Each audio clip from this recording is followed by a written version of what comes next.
الحمد لله نحمده ونستعينه ونستغفره ونؤمن به ونتوكل عليه ونعوذ بالله من شرور أنفسنا ومن سيئات أعمالنا من يهد الله فلا مضل له ومن يضلل فلن تجد له وليا مرشدا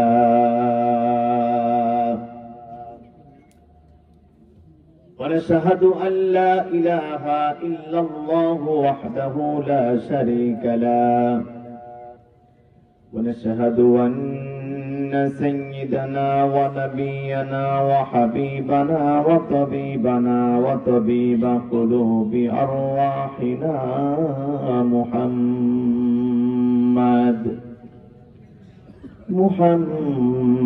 محمدا عبد الله ورسوله فقد قال الله تعالى في كلامه المجيد وفرقانه الحميد জবান খুলে সবাই পড়ুন আউযু বিল্লাহি মিনাশ শাইতানির রাজীম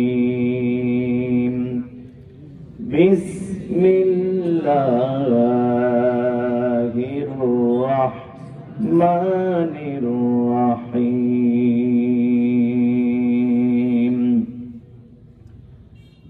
উতলু মা উহিয়া ইলাইকা মিনাল কিতাবি ওয়া আকিমিস সালাহ ইন্নাস সালাতা তানহা আনিল ফাহশাই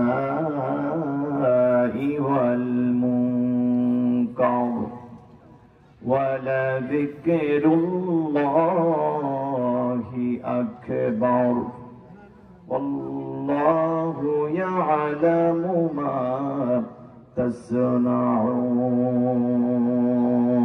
تصنعون وقال تعالى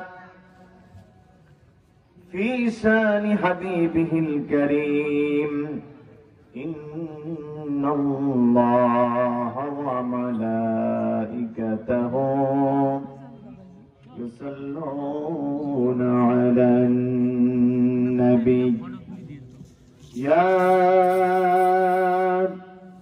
أيها الذين آمنوا صلوا عليه وسلموا تسليما جبن خلي پرون اللهم صل على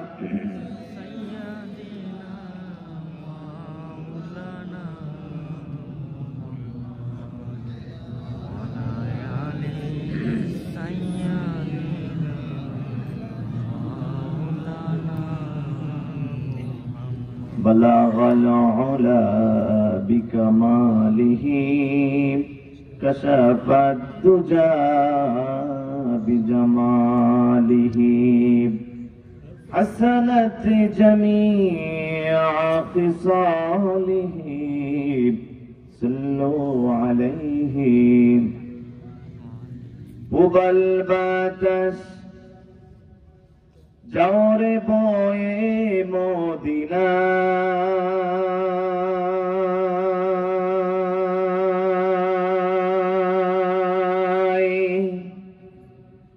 پوبل بادش جور بوئے مدینہ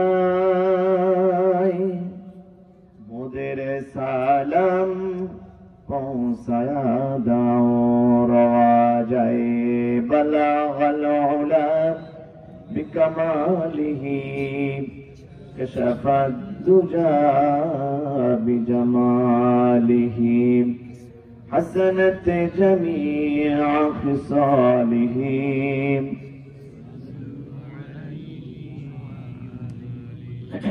আলহামদুলিল্লাহ পশ্চিম মকরমপুর জামে মসজিদের উন্নয়ন কল্পে যুব সমাজের উদ্যোগে আয়োজিত আজকের এই বিরাট ইসালে সওয়াব ও দোয়া মাহফিলের শ্রদ্ধাভাজন সম্মানিত সভাপতি, বিশিষ্ট আলেমে দ্বীন, বিশিষ্ট শিক্ষাবিদ হযরত মাওলানা মুফতি নাজমুল ইসলাম খতিব পশ্চিম মকরমপুর জামে মসজিদ, আলহামদুলিল্লাহ দোয়া করছি আমার প্রিয় ভাই, আপনাদের সম্মানিত রাহবার, আমাদের সম্মানিত খতিব ভাইকে আল্লাহ হায়াতে তৈয়্যিবা সিহাতে কুল্লিয়া দান করুন।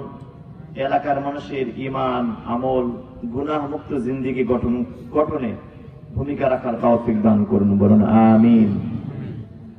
আজকের মাহফিলের প্রধান অতিথি জনাব মোহাম্মদ সাইফুল ইসলাম, চেয়ারম্যান পদপ্রার্থী সদস্য, বাংলাদেশ জাতীয়তাবাদী দল বিএনপি পীরগাছা উপজেলা শাখা, যুগ্ম আহ্বায়ক বাংলাদেশ জাতীয়তাবাদী দল বিএনপি ৮ নং কৈকুরি ইউনিয়ন শাখা।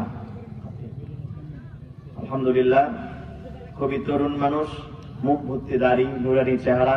দোয়া করছে আল্লাহ রাব্বুল আলামিন আমাদের প্রিয় ভাইকে যেন এলাকার মানুষের খেদমত করার সুযোগ দান করেন, বলুন আমিন।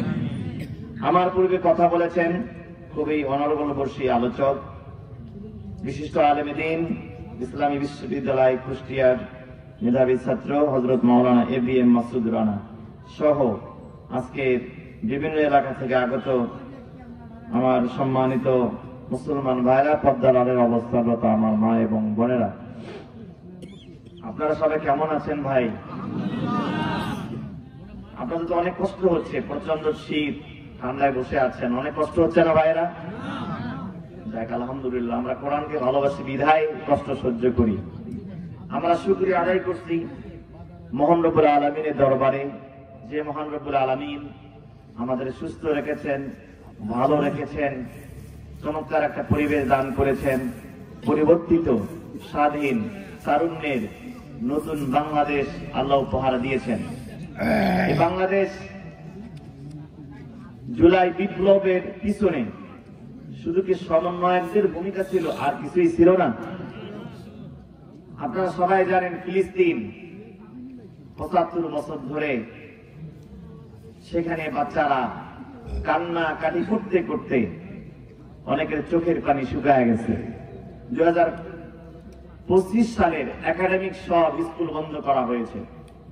এর কারণ স্কুলে ভর্তি হওয়ার মতো কোনো বাচ্চাই আর ফিলিস্তিনে বেঁচে নেই, সবাই মারা গেছে। এরপরে সিরিয়ায় আপনারা দেখলেন বিগত ৫৫ বছর ধরে বাশার আল আসাদ আর তার বাবা হাফিজ আল আসাদ দুইজন মিলে এই দেশটাকে তছনছ করে দিয়েছে। ৫৫ লক্ষ মুসলমানকে সেখান থেকে বের করে দেওয়া হয়েছে। আমাদের পাশের দেশ মিয়ানমার থেকে প্রায় ১০ লক্ষ মুসলমানকে বের করে দিয়েছে। কাশ্মীরে আমার পাশের দেশ গুজরাটের কসাই নরেন্দ্র মোদীর দেশে কাশ্মীরের মুসলমানেরা আজও স্বাধীন হতে পারেনি। আচ্ছা বলেন তো, ৭৫ বছর ধরে তারা আন্দোলন করতে, স্বাধীন হতে পারছে না, আর আমরা মাত্র কয়েকদিন, কয়েক মাস আন্দোলন করেই আমরা নিজেদের প্রচেষ্টায় সফল হয়েছি, নাকি আল্লাহর সাহায্য এখানে ছিল? আল্লাহ সূরা নাসরে বলছেন, ইযা জাআ নাসরুল্লাহি ওয়াল ফাতহ। পৃথিবীতে যত বিজয় অর্জিত হয়েছে, এক নম্বরে ছিল আল্লাহ তাআলার সহযোগিতা। বলবেন আলহামদুলিল্লাহ। এজন্য এই বিজয়ের মূলত মাস্টার মাইন্ড, এই স্বাধীনতার মূল মাস্টার মাইন্ড হচ্ছে আল্লাহ সুবহানাহু ওয়া তাআলা। আসুন সে আল্লাহকে ধন্যবাদ জানাই, শুকরিয়া জানাই, যিনি আমাদের স্বৈরাচার মুক্ত বাংলাদেশ উপহার দিয়েছেন। সকলে জোরে সোরে পড়ছি আলহামদুলিল্লাহ। দরুদ এবং সালাম বর্ষিত হোক আমাদের প্রাণ রাসূলের উপরে, সকলে পড়ি সাল্লাল্লাহু আলাইহি ওয়াসাল্লাম। ভাইরা আমার, রাত প্রায় 11টা বেজে যাচ্ছে, কিছু কথা কোরআন থেকে বলা হবে, আপনারা থাকবেন ইনশাআল্লাহ। খুবই সংক্ষিপ্ত সময় আপনাদের জন্য ইনশাআল্লাহ তাবারুকের ব্যবস্থা আছে, টেনশনের কারণ নেই। বয়ান খারাপ হলেও থাকা লাগবে, তার কারণ তাবারুক আছে। আমি আপনাদের সামনে সূরা আনকাবুত 45 নম্বর আয়াত তেলাওয়াত করেছে। বলেন তো সূরাটার নাম কি? আনকাবুত। আনকাবুত শব্দটা বললে অন্তত আইন, নুন, কাফ, বা, ওয়াও, তা কয়টা অক্ষর হলো? হিসাব করেন নাই? আইন হিসাব করেন, নুন, কাফ, বা, ওয়াও, তা কয়টা অক্ষর হয়? হ্যাঁ, 6টা। এই মুহূর্তে কোন মুসলমান যদি আনকাবুত শব্দটা উল্লেখ করে, নগদ আল্লাহ তার আমলনামায় 60টা নেকি দান করবেন। এইটা কোরআনের 29তম সূরা। এই সূরাতে আয়াত সংখ্যা হচ্ছে 69টা। এই সূরাটা নাযিল হয়েছে মক্কায়। এই সূরাটার অর্থ হচ্ছে মাকড়সা। আনকাবুত শব্দের অর্থ কি? মাকড়সা।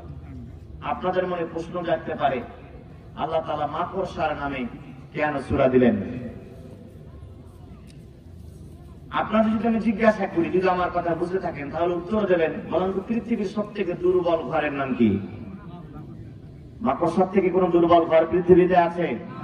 আল্লাহ বলছেন ইন্না আওহানাল বাইত, সব থেকে সুপারলেটিভ ডিগ্রি, এর থেকে আর কোন দুর্বল ঘর হয় না যে ঘরটা মুখের ফু দিলে কি হয়ে যায়? ভেঙে যায়। আল্লাহ কেন মাকড়সার নামে সূরা দিলেন?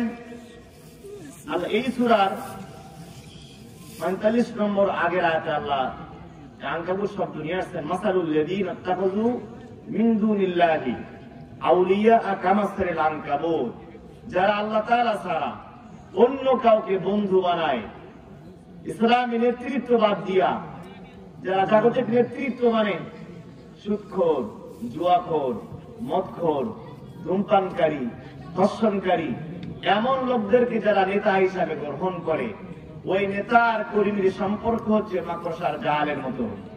মুহূর্তের মধ্যেই তাদের সম্পর্ক ভেঙে চুরমার হয়ে যায়, ঠিক কিনা? এর প্রমাণ আমরা 5 আগস্টে পেয়েছি। যেই নেত্রীকে বাঁচাবার জন্য 21 আগস্ট গ্রেনেড হামলার সময় আইভি রহমান জীবন দিয়েছে, যেই নেত্রীকে বাঁচাবার জন্য তার দলের লক্ষ লক্ষ মানুষ প্রস্তুত ছিল, সেই নেত্রী বাংলাদেশের তার দলের সমস্ত লোকগুলোকে হতাশার সাগরে ভাসিয়ে দিয়া, সমস্ত মানুষগুলোকে বিপদের মাঝখানে ঠেলে দিয়া, তিনি 22টা সুটকেস নিয়ে তিনি আস্তে করে তার বোনকে নিয়ে কেটে পড়েছেন। কথা বলেন ঠিক কিনা? আমার ভাইরা, আল্লাহ তাআলা এই কথাই বুঝিয়েছেন, দুনিয়াতে যাদেরকে নেতা মানো, নেত্রী মানো, এদের সম্পর্কটা হলো মাকড়সার ঘরের মতো। তোমাকে বিপদের মধ্যে ফেলে দিয়া, তোমাকে জেলখানায় রেখে, তোমাকে আর্মি, পুলিশ, বিজিবির হাতে তুলে দিয়া, ও নিজের আখের গোছাতে বিন্দু পরিমাণ দেরি করবে না।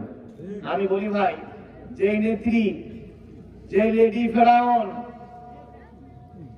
দুনিয়াতেই পালায় গেছে, এই নেতা নেত্রী পরকালে তো বলেন আপনাকে জান্নাতে দিতে পারবে। কথা বলেন পারবে? যারা দুনিয়াতে পালিয়ে যায়, পরকাল তো দূরের কথা, পরকালীন জীবনে বিন্দু পরিমাণ এই নেতা নেত্রী মানুষের কাজে আসবে না। কথা বলেন ঠিক কিনা? এজন্য আমি চৌধুরানীর পীরগাছার যুব সমাজের কাছে জানতে চাই, আমরা কি জালিমের পক্ষে নাকি মাজলুমের পক্ষে? জোরে বলতে হবে, জালিমের পক্ষে নাকি মাজলুমের পক্ষে? আমরা বিশ্বাস করি যে নেতা নেত্রী দেশের লক্ষ লক্ষ কর্মী সমর্থককে বিপদের মধ্যে ঠেলে দিয়ে দেশ থেকে পালিয়ে যায়, তারা সত্যিকার অর্থে বাংলাদেশের তারা নাগরিক হতে পারে না, দেশ প্রেমিক হতে পারে না। আমরা এই দেশে দেখেছি বিগত 15 বছরে যাদেরকে ফাঁসি দেওয়া হয়েছে, জেলখানায় বন্দী করা হয়েছে, আল্লামা দেলোয়ার হোসেন সাঈদী 13 বছর ধরে জেলখানায় বন্দী ছিলেন। একদিনের জন্য বাংলাদেশ থেকে পালাবার কোন চিন্তা তারা করে নাই। আমার ভাইরা, দেলোয়ার হোসেন সাঈদী রাহিমাহুল্লাহ কিছুদিন আগে গাইবান্ধায় একটা মাহফিল ছিল, একজন পুলিশের ঊর্ধ্বতন কর্মকর্তা বলছেন, যেই দিন সাঈদী সাহেবের প্রথমে তো রায় দেওয়া হয়েছে যাবজ্জীবন কারাদণ্ড, এখান থেকে রিভিউ করে মৃত্যুদণ্ডের রায় দেওয়া হবে, তখন প্রধান বিচারপতি ছিলেন ডক্টর এস.কে. সিনহা, এর আগের প্রধান বিচারপতি। তিনি রায় লিখবেন, মৃত্যুদণ্ড রায় লিখবেন। তিনি বলেন, এটা ডক্টর এস কে সিনহা বলছেন, আমি সাইদি সাহেবের দিক তাকিয়ে, সাইদি সাহেব তখন ইজলা আছে, আসামের কাঠ গড়ায় দাঁড়ায়। তিনি বলেন, আমি সাইদি সাহেবের দিক দেখেছি, ওই ইজলাসের মধ্যে যত লয়ার, যত ম্যাজিস্ট্রেট, যত উকিল ছিল, যত মানুষ ছিল, সবার চেহারা সাইদি সাহেবের মতো হয়ে গিয়েছে। আল্লাহু আকবার বলেন না? সবার চেহারা সাইদির মতো হয়ে গিয়েছে। একজন হিন্দু, ইমান তার নাই, ইমানের নূর নাই, কোরআনের নূর নাই, আল্লাহকে বিশ্বাস করে না, তিনি কলম স্টক করেছেন। তিনি বলছেন, এরকম নিরপরাধ একজন মানুষকে আমার চাকরি গেলে যাবে, আমার কল্লা গেলে যাবে, এরকম নিরপরাধ মানুষের বিরুদ্ধে মিথ্যা রায় লেখা আমার পক্ষে সম্ভব নয়। তাকে বাধ্যতামূলক অবসরে পাঠানো হয়েছিল। তিনি বিদেশে ছিলেন, এখনো তিনি বিদেশে আছেন। আমি বলি, এই যে 2000 মানুষ জীবন দিল, শহীদ আবু সাঈদের পীরগঞ্জে আমার বাড়ি, শহীদ আবু সাঈদ রক্ত দিল, মুগ্ধরা রক্ত দিল, 400 যুবক যুবতীর চোখ হারালো, 20,000 মানুষ পঙ্গু হলো। এই বাংলাদেশকে আমরা নতুন করে আর কোন স্বৈরাচারের হাতে তুলে দিতে চাই না। আমরা এই সাঈদী সাহেবের, যেই জমিনে সাঈদী রক্ত পড়েছে, শহীদ আবু সাঈদের মতো যুবকেরা রক্ত দিয়েছে, এই জমিন শুধুমাত্র একমাত্র আমরা কোরআনের রঙে সাজাতে চাই। আমি চৌধুরানী পীরগাছার মুসলমানদের বলতে চাই, যেই শহীদ আবু সাঈদের মুগ্ধরা জীবন দিয়ে এই স্বৈরাচারের হাত থেকে বাংলাদেশকে রক্ষা করেছে, প্রয়োজনে আরেকবার যদি ডাক আসে, আরেকবার যদি জিহাদের ময়দান থেকে ঘোষণা আসে, এই বিপ্লব হবে শরীয়তের বিপ্লব, এই বিপ্লব হবে দিন কায়েমের বিপ্লব, এই বিপ্লব হবে টুপিওয়ালা দাড়িওয়ালা আলেম সমাজকে জাতীয় সংসদে নিয়ে যাওয়ার বিপ্লব। এই বিপ্লবে কোন কোন যুবক শরীক হবা? দুই হাত আল্লাহকে দেখা।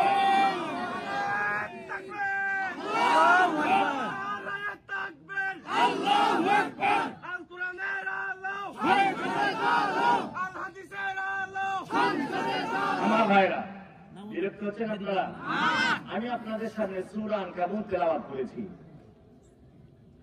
আমার ভাইরা, সূরা আনকাবুতে মহান রব্বুল আলামিন 45 নম্বর আয়াতে বলছেন, উতুলু মা উহিয়া ইলাইকা মিনাল কিতাবি ওয়া আকিমিস সালাত ইন্নাস সালাতা তানহা আনিল ফাহশাই ওয়াল মুনকার ওয়ালা যিকরুল্লাহি আকবার আল্লাহু ইয়ালামু মা তাসনাউন। আল্লাহ বলেন, উতলু মা উহিয়া ইলাইকা, হে আমার হাবিব, আপনার উপরে যে ওহী নাযিল করা হয়েছে, যে কিতাব নাযিল করা হয়েছে, সেই কিতাব আপনি তেলাওয়াত করেন। ওয়া আকিমিস সালাত, এবং আপনি নামাজ কায়েম করেন। বলেন সুবহানাল্লাহ। আমার পীরগাছার মুসলমানরা খুব কান লাগায় শোনেন, এমন 4টা নিয়ামত, এমন 3টা নিয়ামত আল্লাহ আমাদেরকে দিয়েছেন। এই 3টা নিয়ামত আল্লাহ জগৎবাসীর জন্য, সবার জন্য উন্মুক্ত করে দিয়েছেন। বলেন সুবহানাল্লাহ। এই কোরআনের ক্ষেত্রে আল্লাহ বলছেন, ইন হুয়া ইল্লা যিকরা লিল আলামিন। ইন হুয়া ইল্লা যিকরা লিল আলামিন। সমস্ত জগৎ বা আলম এক বছর, আমার সম্মানিত মুফতি ভাই আছেন, আলম এক বছর আলামিন, সমস্ত জগৎবাসীর জন্য কোরআনকে আল্লাহ উপদেশ করে পাঠিয়েছেন। বলেন সুবহানাল্লাহ। আমার ভাইয়েরা, 2 নাম্বার, সমস্ত জগৎবাসীর জন্য আল্লাহ পাঠিয়েছেন। আল্লাহ বলেন, ওয়ামা আরসালনাকা ইল্লা রাহমাতাল লিল আলামিন। রাহমাতাল লিল আলামিন, কোরআন হচ্ছে যিকরুল লিল আলামিন, আর নবীজি হচ্ছেন রাহমাতাল লিল আলামিন। রাহমাতাল লিল আলামিন, সমস্ত জগৎবাসীর জন্য তিনি রহমত ছিলেন। আমার ভাইয়েরা, শুধুমাত্র মানুষের জন্য নয়, নবীজি কোন একটা সফরে তিনি যাচ্ছিলেন, হঠাৎ করে দেখতে পেলেন একটা উট এসে নবীজির কাছে অঝর নয়নে কান্না শুরু করে দিয়েছেন। উটের দুই চোখ থেকে পানি পড়তেছে। নবীজি উটের মালিককে ডাকলেন। উটের মালিককে বলেন, উটের মালিক, আমি জিতু রাহমাতাল লিল আলামিন, আমি উটের নবী, গাছের নবী, সব কিছুর নবী। তোমার উট আমার কাছে অভিযোগ দিয়েছে তুমি তাকে বেশি করে পরিশ্রম করো, কিন্তু ঠিক মতো তুমি তাকে খাবার দাও না। নবীজি উটের নবী। আমার ভাইয়েরা, নবীজি মসজিদে নববী নির্মাণ করার পর যখন তিনি মদিনায় গেলেন, মদিনার মসজিদে নববী নির্মাণ করা হলো। একটা খেজুর গাছের ডালের উপরে রাসূল খুতবা দিতেন, উসতুনে হান্নানা, অর্থাৎ খেজুর গাছের একটা গুড়ি, এইটাতে রাসূলুল্লাহ বসে জুমার দিন খুতবা দিতেন। কোন একজন মহিলা মসজিদে নববীতে তিনি চেয়ার দান করলেন বসার জন্য। নবীজি বললেন, এই খেজুর গাছের গুড়িটাকে দূরে কোথাও রেখে আসো। দূরে রেখে আসা হলো। গভীর রাত্রি বেলায় অজানা জায়গা থেকে মানুষের মতো কান্নার আওয়াজ আসে। কে যেন গভীর রাত্রি বেলায় অঝর নয়নে কান্না করে। রাসূল বলেন, আমার সাহাবীরা গভীর রাত্রি বেলায় কোথা থেকে কান্নার আওয়াজের উৎসটা কোথায় খুঁজে বের করো। সাহাবারা কেন খুঁজতে লাগলেন। খুঁজতে খুঁজতে দেখলেন খেজুর গাছের গুড়িটা অঝর নয়নে কান্না করতেছে।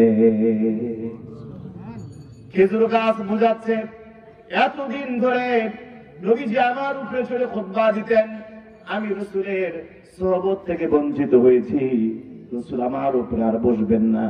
এই বিরহ বেদনায় খেজুরের ডাল কান্না শুরু করে দিয়েছে। আমার সম্মানিত হাজী সাহেব ভাইরা, এখানে যারা হাজী সাহেব আছেন সবাই জানেন মসজিদে নববীতে একটা জায়গা আছে, রাউদাতুম মির রিয়াদিল জান্নাহ। দুনিয়াতে একটাই জায়গা যেটাকে জান্নাতের বাগান বলা হয়েছে, পৃথিবীর দ্বিতীয়টা নাই। কেন এই জায়গাটা জান্নাতের বাগান হলো? মুহাদ্দিসিনে কেরাম বলেছেন, মুসা আলাইহিস সালাম তো মসজিদে তুরে নামাজ পড়েছেন, কিন্তু এইটা জান্নাতের বাগান হয় নাই। ইব্রাহিম আলাইহিস সালাম নামাজ পড়েছেন, সেই জায়গাটা জান্নাতের বাগান হয় নাই। তাহলে মসজিদে নববীর এই জায়গাটা কেন জান্নাতের বাগান হলো? মুহাদ্দিসিনে কেরাম বলেন, রাহমাতুল লিল আলামিন নবী তিনি আয়েশার ঘর থেকে বের হতেন, বের হয়ে তিনি মসজিদে দাঁড়ায় নামাজ পড়তেন। প্রত্যেক দিন রাসূলের কদম মোবারক থেকে ধুলি পড়ে পড়ে ওই জায়গাটা জান্নাতের বাগান হয়ে গিয়েছে। জোরে বলবেন না সুবহানাল্লাহ। রাহমাতুল লিল আলামিন। শুধু তাই নয়, নীল আর্মস্ট্রং 1969 সাল 20 জুলাই অ্যাপোলো 11 তিনি মহাকাশ ভ্রমণ করেছিলেন। তিনি মহাকাশে গেলেন, যাওয়ার পরে তিনি বড় অবাক হয়ে গেলেন। তিনি তিনটা জিনিস আবিষ্কার করলেন, তিনটা তথ্য তিনি সেখানে পেলেন চাঁদের মধ্যে। তিনি বললেন, যারা চাঁদের মধ্যে বাড়ি কিনতেছ, জায়গা কিনতেছ, তোমরা কান খাড়া করে শোনো, চাঁদের কোনোদিন মানুষ বসবাস করা সম্ভব নয়। এর কারণ হলো চাঁদের মধ্যে কোনো অক্সিজেন নাই। অক্সিজেন ছাড়া মানুষ 5 মিনিটের বেশি বাঁচতে পারবে না। 2 নাম্বার, চাঁদের জমিনটা বড় ব্যারেন, অনুর্বর, এখানে কোনো ফসল জন্মায় না। মানুষ সর্বোচ্চ 10 দিনের বেশি খাবার খেয়ে বাঁচতে পারে না। সুতরাং চাঁদের মধ্যে মানুষের পক্ষে বসবাস করা সম্ভব নয়। তবে 3 নাম্বার তথ্যটা পেয়ে তিনি বড় অবাক হয়ে গেলেন।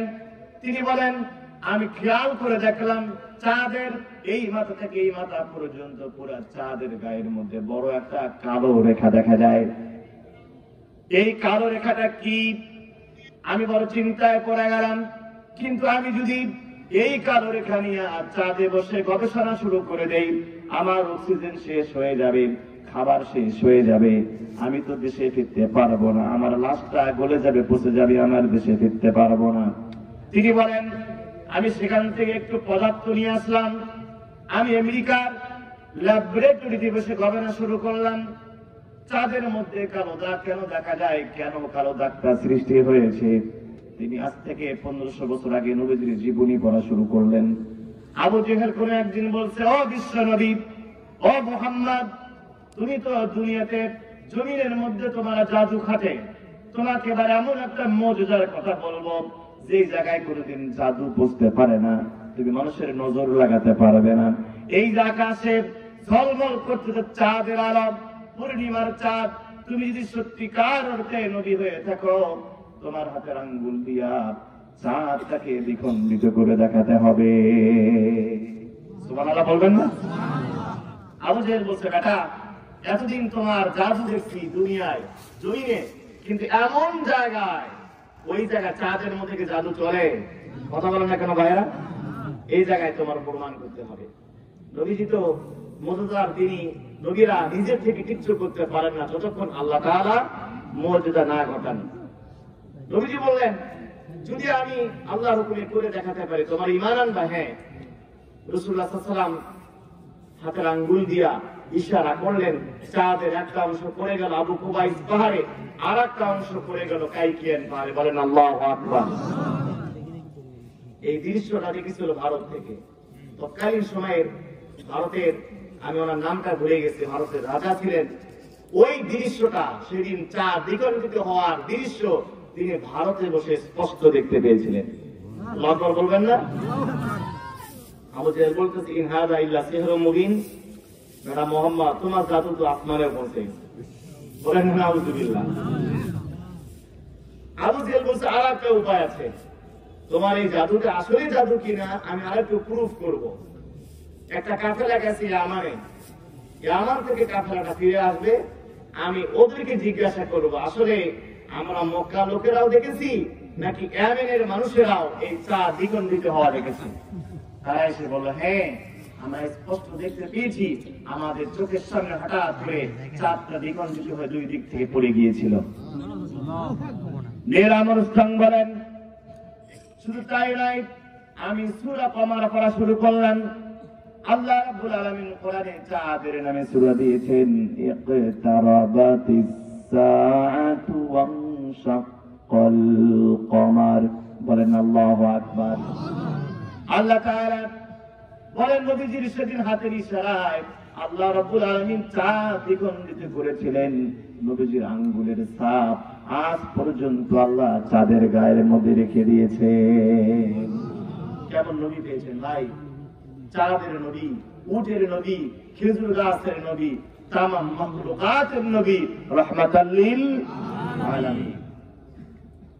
আমার ভাইয়েরা, শুধুমাত্র নবীজির সুন্নাত দাড়ির মধ্যে, টুপির মধ্যে, পাগড়ির মধ্যে খুঁজলে হবে না। নবীজি একজন রাষ্ট্রপতি ছিলেন, সেটাও আপনাকে মানতে হবে। অনেকে বলবেন, হুজুর এখন রাজনীতি করতেছে, মনে করবি কি করবে না? নবীজি এখনো মক্কায় যান নাই, তিনি মদিনার রাস্তায় আছেন। মক্কা থেকে রওনা করেছেন হিজরতের রাত 12 দিন পর তিনি মদিনায় পৌঁছেন। মদিনায় পৌঁছার আগে নবীজি আল্লাহর কাছে দুই হাত তুলে দোয়া করতেছেন, ওয়াকুর রাব্বি আদখিলনি মুদখালা সিদকিন ওয়া আখরিজনি মুখরাজা সিদকিন ওয়াজআল লি মিন লাদুনকা সুলতানান নাসীরা।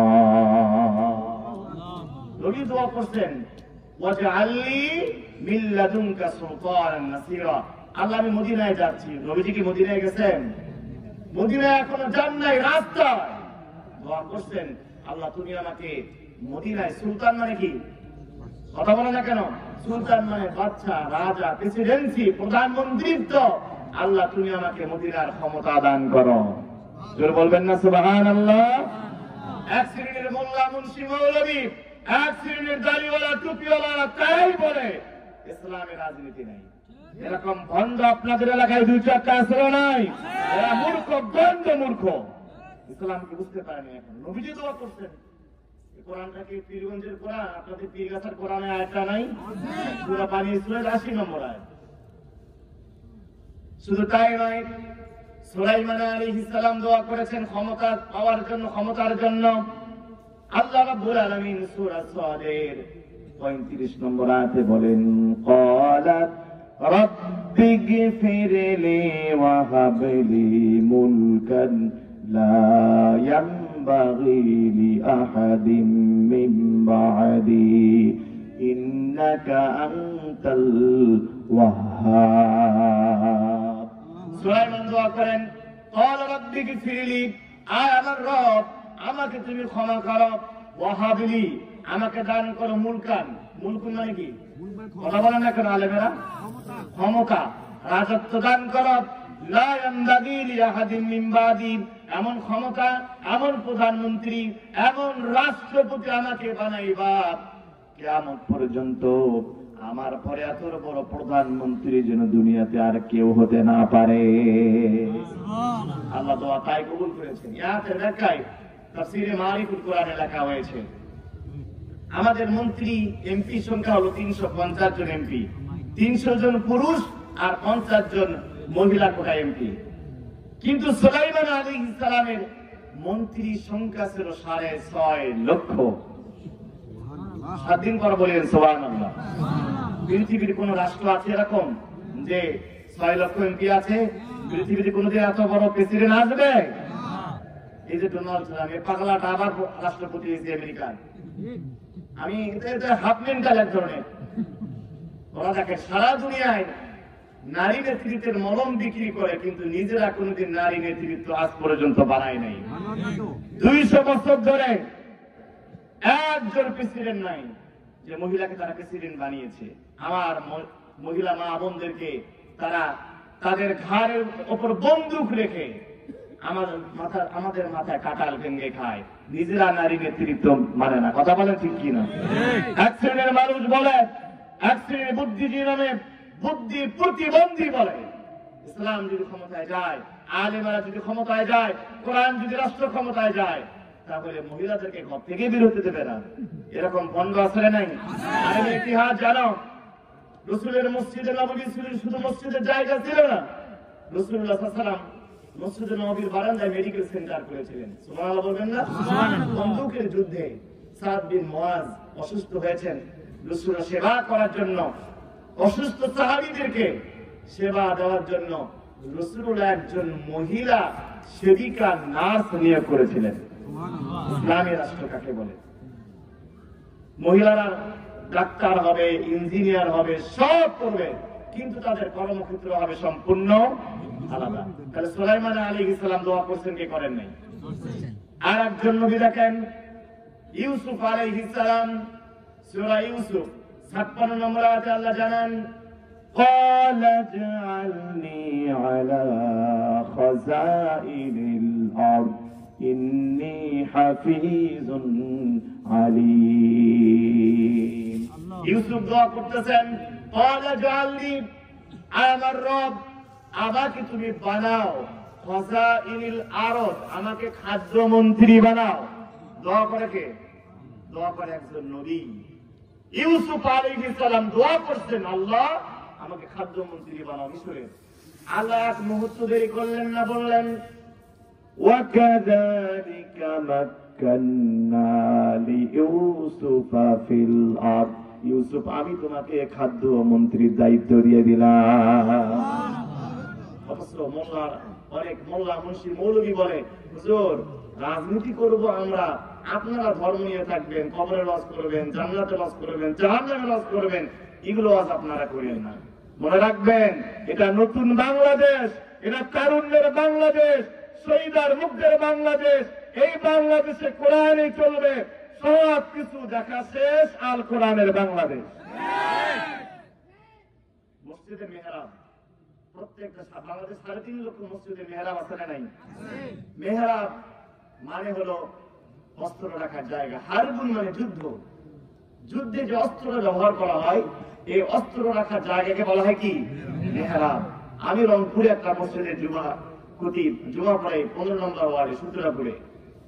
তো আর একটা মসজিদে একদিন মাগরিব পড়লাম, দেখলাম একজন ইমাম সাহেব আস্তে করে তার জুতা মুবারক নিয়ে আসলেন, আসার পরে মেহরাবের নিচে রাখলেন। সুবহানাল্লাহ, অনেকে সুবহানাল্লাহ বলতেছে, সুবহানাল্লাহ বলা জায়গা। আচ্ছা বলেন তো ভাই, মেহরাবটা কিসের জন্য? যুদ্ধে ইসলামী রাষ্ট্রের অস্ত্রাগার হবে। অস্ত্র থাকবে। আর সেখানে আমরা রাখতেছি কি? কপাল পোড়া মুসলমান। ইন্দোনেশিয়া, মালয়েশিয়া, কাতার, কাজাখস্তান, কিরগিজস্তান, এরপরে সৌদি আরব, বিশ্বের অন্তত 57টা মুসলিম রাষ্ট্রে কাতারের সামনে তারা কোরআন শরীফ রেখে দেয়, আর আমরা কাতারের সামনে রাখি জুতার বাক্স। আপনাদের এলাকায় মনে হয় মসজিদের সামনে জুতার বাক্স নাই, কাতারের সামনে জুতার বাক্স নাই।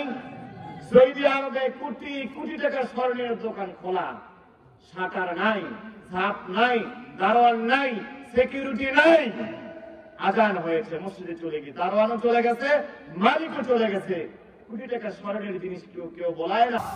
55 বার, বিশ্বাস করতে পারবেন না, সত্য ইতিহাস। প্রত্যেকবার তিনি হজ করতেন, আবার তিনি আপনার রমজান মাসে কাবায় গিয়ে ইতিকাফ করতেন। এরকম হক্কানি পীর বাংলাদেশ আছে না নাই? কথা বলেন না, কোনো আছে না নাই? হক্কানি পীরদের সাথে আমাদের কোনো দ্বন্দ্ব নাই। তবে যেই পীরের মুখে দাঁড়িয়ে নাই, যেই পীর কোরআনের বিপক্ষে, যেই পীর কোরআনের সমাজ চায় না, যেই পীর কোরআনের শাসন চায় না, এমন কোন পীরের সাথে আমাদের কোনো সম্পর্ক নাই। বিরক্ত হচ্ছেন ভাইরা আমার ভাইরা? এই কোরআনের আয়াতের দ্বিতীয় অংশ হচ্ছে ইন্নাস সালাতা তানহা আনিল ফাহশাই ওয়াল মুনকার। নিশ্চয়ই নামাজ মানুষকে সমস্ত অশ্লীলতা পাপ কাজ থেকে বিরত রাখে। ইব্রাহিম আলাইহিস সালাম, যিনি জন্মগ্রহণ করেছিলেন ইরাকের বাবেল শহরে, ইব্রাহিম আলাইহিস সালাম জন্মগ্রহণ করেছিলেন মূর্তি পূজারী পরিবারে। শুধু মূর্তি পূজাই করতো না, তারা মূর্তি বিক্রি করতো। আজর, ইব্রাহিম আলাইহিস সালামের বাবা, মূর্তি তৈরি করার পর ইব্রাহিম আলাইহিস সালামের 3 ভাই ছিলেন। কয় ভাই ছিলেন? আজর বাধ্য করতো 3 ভাইকে মূর্তি বিক্রি করতে যাওয়ার জন্য। ইব্রাহিম আলাইহিস সালাম মূর্তি বিক্রি করার জন্য যেতেন বাজারে। বলতে পারেন হুজুর কি সব উল্টাপাল্টা কথা বলছেন?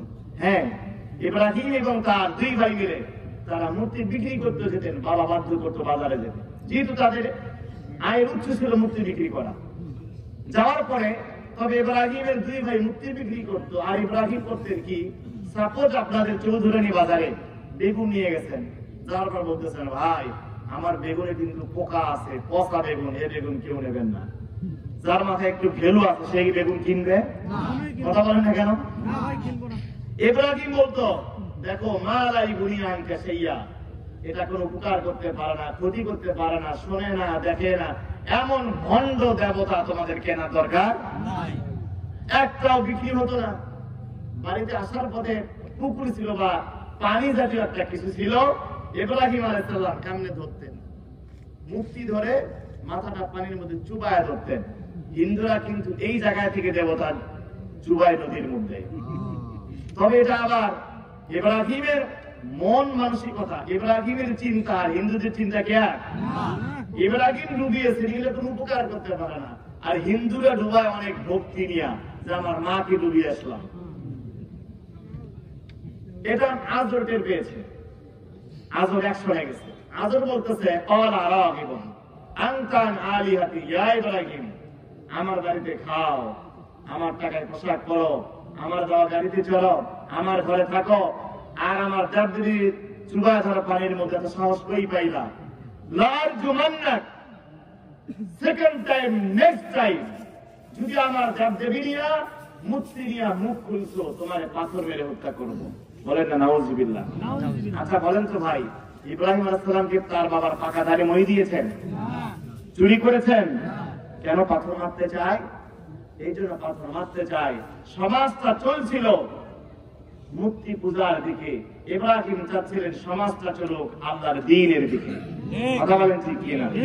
আজও বিগত 15 বছরে সমাজটা চলছিল তাগুতের পথে, সমাজটা চলছিল জাহান্নামের পথে, সমাজটা চলছিল স্বৈরাচারের হাতে। বিগত 15 বছরে আলেমেরা বলেছিল এইভাবে চলে না, সমাজটা চলতে হবে ইনসাফের পথে, ন্যায়ের পথে, রাসূলের দেখানো আইডিয়াল ইসলামিক স্টেট মদিনার সনদের পথে। আজও যেরকম তার ছেলেকে পাথর মারতে চেয়েছিল লেডি ফিরাউন, এই লেডি ফিরাউন সে আলেমদেরকে রাজাকার, জঙ্গি, মানবতা বিরোধীর নাটক সাজিয়েছিল। ওই আজর আর এই লেডি ফেরাউন কি কোনো পার্থক্য আছে? ইব্রাহিমের উত্তরসূরি যারা, দিন কায়েমের সৈনিক যারা, তারা কতটা ভদ্র হয়। ইব্রাহিম তাকে পাথর মারতে, ইব্রাহিমের বাবা পাথর মারতে চায়। ইব্রাহিম বললেন, ওয়ালা সালামুন আলাইক। বাবা, আপনি আমাকে পাথর মারতে চান, বিশ্বাস করেন, আমি বলি আল্লাহ আপনার উপর শান্তি আর রহমত বর্ষণ করুক। সুবহানাল্লাহ বলবেন না? এজন্য আমরা দেখেছি ইসলামী আন্দোলনের কর্মীদেরকে জেলে দেওয়া হয়েছে, ফাঁসি দেওয়া হয়েছে, ইমান দেওয়া হয়েছে, আয়না করে নেওয়া হয়েছে। এরপরেও তাদের মুখে গাল ভর্তি হাসি ছিল, তারা ইব্রাহিমের উত্তরসূরি। এরপরে নমরুদের কাছে খবর দেওয়া হলো, তার কারণ আপনার এই আজর ছিল নমরুদের মন্ত্রী পরিষদের সদস্য, বললো আমার ছেলের বিরুদ্ধে আপনাকে অ্যাকশন নিতে হবে। কি অ্যাকশন? তাকে মেরে ফেলতে হবে। ইব্রাহিম নমরুদ ঘোষণা করলো, আগুন জ্বালাও। 6 মাস ধরে খড়ি জোগাড় করা হয়েছে, বলেন না নাউজুবিল্লাহ। কয় মাস? 6 মাস ধরে। তৎকালীন সময়ের যত মিডিয়া ছিল সমস্ত মিডিয়ায় প্রচার করা হলো ইব্রাহিম রাজাকার, ইব্রাহিম রাষ্ট্রদ্রোহী, ইব্রাহিম বাবার কথা মানে না, ইত্যাদি মিথ্যা প্রপাগান্ডা চালানো হলো। 6 মাস ধরে মিথ্যা প্রচারণা চালানোর পরে ইরাকের মহিলারা মান্যত করত, আজ থেকে 6 মাস পরে ইব্রাহিমের জন্য যে আগুন সাজানো হবে, ওই জায়গার জন্য আমি 10 কেজি খড়ি মান্যত করলাম। নাউজুবিল্লাহ বলবেন না? একজন নবী সম্পর্কে কতটা মিথ্যাচার করানো হয়েছে। মহিলারা পর্যন্ত বলতে, ইব্রাহিমের যে আগুনের অগ্নিকুণ্ড সাজানো হবে, আমি সেখানে খড়ি মান্যত করলাম। আমার ভাইরা, 6 মাস পার হয়ে গেল, চরকি সাজানো হলো।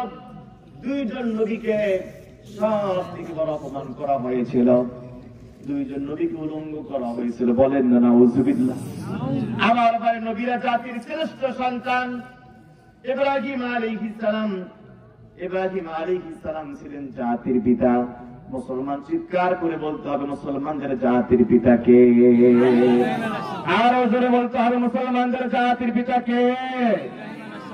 এতদিন একটা লোককে জাতির পিতা বানানো হয়েছিল, মেজর ডালি বেশে এর সব নারী নক্ষত্র বাংলাদেশে ফাঁস করে দিয়েছে। বিগত 50 বছরে আমরা যা জানতে পারি নাই, ইলিয়াসের মাত্র 2 ঘন্টার ভিডিওতে পুরা বাংলাদেশকে আমরা নতুন করে আবিষ্কার করেছি। এরা 3 লক্ষকে বানিয়েছে 30 লক্ষ। কথা বলেন ঠিক কিনা? মুসলমানদের জাতির পিতা একজন, তিনি হচ্ছেন ইব্রাহিম। কেমন জাতির পিতা হচ্ছেন দেখেন। ইব্রাহিমের চরকিতে ফেলানোর সময় নমরুদ বলল, ইব্রাহিমের আরো একটা অপমান বাকি আছে, ইব্রাহিমের শরীর থেকে সমস্ত কাপড়গুলো খুলে ফেল। চিৎকার করে বলেন না নাউজুবিল্লাহ। একজন নবীর সামনে, একজন নবীর ইজ্জতের সাথে এত বড় অপমান পৃথিবীর আর কেউ কোনোদিন করে নাই, যা নমরুদ করেছিল। ইব্রাহিম আলাইহিস সালামকে ফেলে দেওয়া হলো, তিনি 40 দিন থাকলেন। 40 দিন পর তিনি বেরিয়ে আসলেন জান্নাতি পোশাক পরে। তিনি 200 বছর হায়াত পেয়েছিলেন। পরবর্তী জীবনে নাতিদের সাথে গল্প করেছে, নাতি তোমরা কি জানো আমার জীবনে সব থেকে ভালো সময় কোনটা কেটেছে? ইব্রাহিম বলতেন, যেই 40 দিন আমি নমরুদের অগ্নিকুণ্ডে ছিলাম, ওটা ছিল আমার জীবনের শ্রেষ্ঠ সময়। ইব্রাহিম আলাইহিস সালাম অগ্নিকুণ্ড থেকে বের হয়ে বললেন, ক্বালা ইন্নী যাহিবুন ইলা রাব্বি সায়াহদিন। আমি আর ইরাকে থাকলাম না, আমি গেলাম সিরিয়ায়। সিরিয়া থেকে গেলেন আপনার ফিলিস্তিন। ফিলিস্তিনে গিয়ে এবার দোয়া করা শুরু করলেন। দোয়াটা করছেন তিনি প্রায় 40 বছর ধরে, একটা দোয়া, রব্বি হাবলি মিনাস সালিহিন, আল্লাহ আমাকে একটা নেককার সন্তান দাও। জোরে বলবেন না সুবহানাল্লাহ। আমার মা বোনেরা, বিবাহ হয়েছে 1 বছর, 2 বছর, 3 বছর, 4 বছর, 5 বছর যাওয়ার পর আর ধৈর্য কুলায় না। এখন মনে একটু করে বিশ্বাস করে, আল্লাহ তো সন্তান দিল না, এখন আমার খাজা বাবার কাছে একটু যাওয়া দরকার। এরকম মহিলা আছে না নাই? আমার প্রিয় ভাই মিজানুর রহমান আজহারি বলেছিলেন, মহিলারা 2 জায়গায় গেছে যায়, এক যায় মাজারে আর এক যায় বাজারে। ইব্রাহিমের দোয়াটা দেখেন, রব্বি হাবলি মিনাস সালিহিন। ইব্রাহিম আলাইহিস সালাম কিন্তু পুরুষ সন্তান চাইলেন না, মেয়ে সন্তান চাইলেন না। আমরা অনেকে পুরুষ সন্তান চাই, মেয়ে সন্তান চাই, এটা জায়েজ, কিন্তু সুন্নত পদ্ধতি নয়। আল্লাহ আপনাকে মেয়ে সন্তান দিলেন লেডি ফেরাউনের মতো, হতে পারে কি পারে না? আল্লাহ ছেলে চাইলেন, ছেলে দিল ডিপ জলের মতো। নিরাপদ দোয়া হচ্ছে, রব্বি হাবলি মিনাস সালিহিন, আল্লাহ আমাকে পুরুষ দাও অথবা মেয়ে দাও, যাই দাও, কিন্তু আমার সন্তানটা যেন হয় নেককার সন্তান।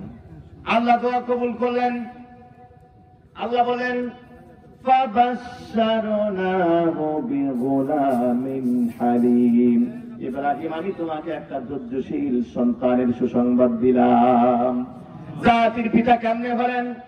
যেই মাত্র সন্তান হল ইব্রাহিমকে আল্লাহ বললেন, ইব্রাহিম আর দেরি করতে পারবে না, তোমার ছোট্ট বাচ্চা ইসমাইল আর তোমার স্ত্রী হাজরাকে তুমি কাবার মরু প্রান্তরে রেখে আসো। কোন রাস্তা নাই। আল্লাহ রাব্বুল আলামিন জিবরাইলকে পাঠিয়ে দিলেন, যেই বোরাকে করে বিশ্বনবী মেরাজ করেছিলেন, ওই বোরাকের মধ্যে চড়ে ইব্রাহিমকে নিয়ে আসা হলো ফিলিস্তিন থেকে মক্কায়। ইব্রাহিম আলাইহিস সালাম ছোট্ট বাচ্চা আর হাজরাকে রেখে যাচ্ছেন। কোন গাছ নাই, তরুলতা নাই, বৃক্ষলতা নাই, পানি নাই, খাবার নাই, ঘর নাই, বাড়ি নাই, কিচ্ছু নাই। ইব্রাহিম আলাইহিস সালাম রেখে যাচ্ছেন। স্ত্রী বলতেছেন, আমার প্রাণের স্বামী কার কাছে আমাদের রেখে যাচ্ছেন? কোন বাড়ি নাই, ঘর নাই, পানি নাই, খাবারের কোন ব্যবস্থা নাই, কার কাছে রেখে যাচ্ছেন? যারা সন্তানের বাবা হয়েছেন, আমি এখনো সন্তানের বাবা হতে পারি নাই, সবাই আমার জন্য দোয়া করবেন। এখানে অনেকে বাবা হয়েছেন, আমি আপনার কাছে প্রশ্ন করতে চাই, আল্লাহ আপনাকে 20 বছর পর একটা সন্তান দিল, যদি আল্লাহ বলে সন্তানটাকে তোমার স্ত্রী আর বাচ্চাকে কুড়িগ্রামের পুরুঙ্গামারি শহরের মধ্যে রেখে আসতে হবে, আচ্ছা বলেন তো ভাই, কলিজায় কতটুকু কষ্ট হতে পারে? কথা বলেন না কেন? হাজরা বলতে যে স্বামী কোথায় রেখে যান? 3 বার প্রশ্ন করলেন, 3বার বলেন এতটুকু শুধু বলেন, আপনি কি আল্লাহর হুকুমে রেখে যাচ্ছেন নাকি? ইব্রাহিম এক আঙ্গুল উঁচু করে আকাশের দিকে দেখালেন, বললেন আকাশের মালিকের হুকুমে তোমাদের রেখে যাচ্ছি। যখন চোখের আড়াল হয়ে গেল, যেহেতু বাবা নবী হলেও তো বাবা, তারাও তো বাবা, তাদের তো মন আছে, মানুষ তারা। ইব্রাহিম আলাইহিস সালাম আর 2টা হাত তুলেছেন, 2 হাত তুলে দোয়া করছেন, রব্বানা ইন্নী আসকানতু মিন যুররিয়াতি বিওয়াদিন গায়রি যি যারইন ইনদা বাইতিকাল মুহাররাম। আল্লাহ তাআলা এখানে কোনো ঘর নাই, কোনো বাড়ি নাই, পানি নাই, খাবারের কোনো ব্যবস্থা নাই, আমার ছোট্ট বাচ্চা ইসমাইল আর আমার স্ত্রী হাজরাকে আমি তোমার ঘরের কাছে রেখে গেলাম। 1 নম্বর তিনি কি চাইলেন? আপনি কুড়িগ্রামের ভুরুঙ্গামারিতে সন্তান আর স্ত্রীকে যখন রেখে আসবেন, সবার আগে কিসের ব্যবস্থা করে আসবেন? খাবারের ব্যবস্থা করবেন কি করবেন না? ইব্রাহিম তা করলেন না। 1 নম্বর দোয়া করলেন, রব্বানা লিয়ুকিমুস সালাত, আল্লাহ আমার সন্তান আর আমার স্ত্রীকে নামাজ কায়েমকারী বানায় দাও। চিৎকার করে বলেন আল্লাহু আকবার। ইব্রাহিম 4000 বছর আগে শিখিয়ে গেছেন, তোমার ঘরে খাবার নাও থাকতে পারে, তোমার ঘরের মধ্যে পানি পড়তে পারে, তোমার শরীরে কাপড় পুরাতন হতে পারে, প্রচন্ড ঠান্ডা লাগতে পারে, তোমার পেটে খাবার আছে না নাই, তোমার ঘরে ক্যান্সারের রোগী আছে, তোমার ঘরে প্যারালাইসিসের রোগী আছে, তোমার চতুর্দিক থেকে মামলা মোকদ্দমা, জেল, জরিমানা, যত বিপদে হোক নামাজ সবার আগে। এবার কিন্তু প্রথমে খাবারের জন্য দোয়া করলেন না, তিনি প্রমাণ করলেন আমার স্ত্রী আর সন্তান প্রথমে নামাজ কায়েমকারী হয়ে যাও। এজন্য আমাদের নামাজ কায়েমকারী হওয়ার দরকার আছে না নাই? আর নামাজ কায়েম হওয়ার জন্য একটা জায়গা আছে, জায়গাটার নাম কি? মসজিদ। আমি আমার ভাইদের বলতে চাই, আমি কালেকশনের ওয়াজ করতেছি না, বাকি ওঠা শুরু করেন না। আপনার কাছে আমার প্রশ্ন ভাই, অনেকের বাবা মা মারা গেছে না এখানে? হাত তোলেন তো ভাই, একটু দেখতে চাই কার কার বাবা মা মারা গেছে। আচ্ছা হাত দিল না, মান ভাই, বাবা মা মারা গেছে অনেকের। অনেকের মায়ের শাড়িটা আছে অনেকের ঘরে, মায়ের তাসবিহটা অনেকে রেখে দিয়েছেন, মায়ের জায়নামাজটা অনেকে স্মৃতির জন্য রেখে দিয়েছে, অনেকে মা বাবার ছবিটাও রেখে দিয়েছে। মায়ের বাবা রেখে যাওয়া সম্পত্তির মধ্যে বাড়ি ভোগ করে আছেন, বাবা রেখে যাওয়া গাড়ি ভোগ করছেন, বাবা রেখে যাওয়া সম্পত্তিতে আলু ক্ষেত খামার করছেন। আমি বলতে চাই, বাবা মারা যাওয়ার পর আপনি যে কাজটা করছেন 40 করছেন, 1 লক্ষ টাকা খরচ করে 2টা গরু জবাই করে এলাকার মানুষজনকে খাওয়াইছেন, এটাকে সদকায়ে জারিয়া বলছেন। আমি বলি এটা সদকায়ে জারিয়া নয়, এটা সব পাবে যতক্ষণ খাবারটা পেটের মধ্যে থাকবে। যতক্ষণ গরুর গোশত দিয়ে খাওয়াইলেন, যদি আবার একটু লবণ কম হয় 14 গোষ্ঠী উদ্ধার করবে। এত টাকা দিয়ে খাবার আয়োজন করছে, লবণ কিনতে পারেনি।